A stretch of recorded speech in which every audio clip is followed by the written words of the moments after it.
एक मनुष्य को संसार में कैसे रहना चाहिए, तो इसका बहुत सुंदर सा उत्तर श्रीमद् भगवद गीता में दिया गया है। वो उत्तर क्या है? गीता में कहा गया है कि पद्म पत्र इवाम्भसा। पद्म कहते हैं कमल को, पत्र कहते हैं पत्ते को, इव माने कहते हैं तरह, और अम्भसा माने जल में। जिस प्रकार जल में कमल का पत्र,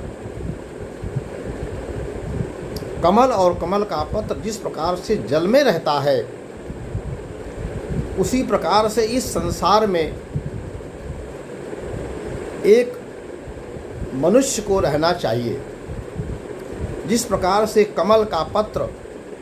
और कमल जल और उसके कीचड़ में रहते हुए भी उसके जल और उसके कीचड़ से किसी प्रकार प्रभावित नहीं होता, और फिर भी वह जल में रहते हुए इस बात का आभास जल और उस कीचड़ को नहीं होने देता कि मैं तुमसे घृणा करता हूँ, मैं तुमसे परहेज करता हूँ, मैं तुमसे अलग रहना चाहता हूँ। रहता वो जल में है, रहता वो कीचड़ में है कमल, किंतु बिना कीचड़ और जल को आभास दिलाए हुए वह उससे विरक्त रहता है। यानी जल और कीचड़ में रहते हुए भी वह जल और कीचड़ से विरक्त रहते हुए वह अपने लक्ष्य को प्राप्त करता है, वह अपने कर्तव्य का पालन करता है। ठीक उसी प्रकार से एक व्यक्ति को भी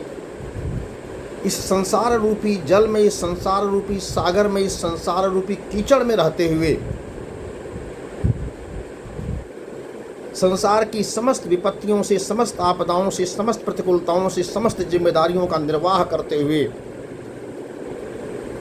समस्त यश और अपयश का उपभोग करते हुए, उसको सहते हुए इस प्रकार रहना चाहिए कि आपके परिवार को, समाज को, लोगों को यह आभास न हो कि आप उनसे अलग रहना चाहते हैं, आप उनसे विरक्ति का भाव रखते हैं, आप उनसे संयुक्त नहीं होना चाहते, बल्कि आप उनसे विरक्त होना चाहते हैं। यानी संयुक्त रहते हुए भी, साथ में रहते हुए, विरक्ति का भाव लेते हुए और अपने कर्तव्य का पालन करते रहना, और आपके साथ रहने वाले को यह बोध न होने पाए कि वह आप उससे विरक्ति का भाव रखते हैं, संयुक्त का भाव नहीं रखते, मिलन का भाव नहीं रखते, आप उनसे अलग रहने का भाव अंदर से रखते हैं, किंतु बाहर से आभास नहीं होने देते। इस भाव को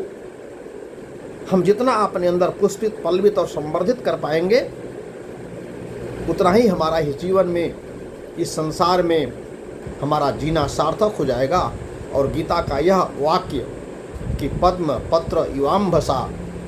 कमल के पत्ते के समान हम संसार में रहते हुए भी संसार में नहीं रहने का जो हमारा लक्ष्य है, और अंततोगत्वा भगवत प्राप्ति का जो हमारा लक्ष्य है, हम उसे प्राप्त कर पाएंगे। कमल के पत्ते के ऊपर आप प्रयोग करिएगा। अगर आपको कमल का पत्ता मिले कभी, कमल के पत्ते के ऊपर कितना भी आप पानी डालिए, लेकिन कमल के पत्ते पर पानी टिकता नहीं है, तुरंत सरक जाता है। उसी प्रकार से आपके जीवन में, संसार के, परिवार के जितने भी आपकी जिम्मेदारियां हों, जितने भी राग हों, जितने भी आपको संसार से जोड़ कर रखने वाली, संसार में आसक्त करने वाले जितने भी उपादान हैं, उन सारे के उपादानों के साथ रहते हुए भी जिस प्रकार से कमल के पत्ते पर पानी डालने से पानी सरक जाता है, कमल के पत्ते पर उस पानी का कोई प्रभाव नहीं पड़ता, उसी तरह से संसार के जितने भी राग हैं, उन समस्त रागों को कोई कितना भी आपके ऊपर डाले, कोई कितना भी आपके ऊपर प्रयोग करे, लेकिन वह आपके ऊपर से सरक जाए, आपके ऊपर प्रभाव न पड़े। संसार के लोग यह देखें और जानें कि आप उसका उपभोग कर रहे हैं, आप उसमें विरक्त हैं, आसक्त हैं, लेकिन अंदर से आप विरक्त रहें, अनासक्त रहें। इसी को कहते हैं पद्म पत्र इवाम्भसा, अर्थात कमल के पत्ते के समान जल में रहना। उसी प्रकार से इस संसार रूपी जल में, इस संसार रूपी सागर में, इस संसार रूपी कीचड़ में पद्म पत्र कमल के पत्ते की तरह रह करके इस संसार सागर से अपने को विरक्त कर लेना और अंत में अपने मानसिक इस मानव जीवन को प्राप्त करने का जो लक्ष्य है भगवत प्राप्ति का, पुनरपि जन्मम पुनरपि मरणम जठरे शयनम का जो लक्ष्य है उसे प्राप्त कर लेना। गीता का आज का यही संदेश है कि हमें संसार में पद्म पत्र इवाम्बसा कमल के पत्ते के समान रहना चाहिए।